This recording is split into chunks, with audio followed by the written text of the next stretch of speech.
माहिती त्यांनी दिली. एक पद एक निवृत्तीवेतन या तत्वानुसार उच्च न्यायालयाच्या सर्व निवृत्त न्यायाधीशांना समान आणि पूर्ण निवृत्तीवेतन मिळण्याचा अधिकार आहे, असा निर्णय सर्वोच्च न्यायालयानं आज दिला.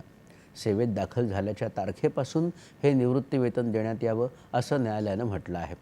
सरन्यायाधीश भूषण गवई यांच्या अध्यक्षतेखालील पीठानं हा निर्णय दिला.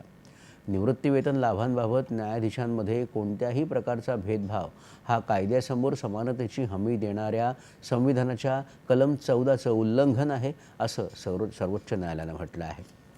उच्च न्यायालयांच्या अतिरिक्त न्यायाधीशांनाही पूर्ण निवृत्तीवेतन मिळण्याचा अधिकार आहे आणि निवृत्तीवेतनाच्या हक्कासाठी अतिरिक्त आणि कायमस्वरूपी न्यायाधीशांमध्ये कोणताही भेदभाव केला जाऊ नये, असंही न्यायालयानं स्पष्ट केलं आहे.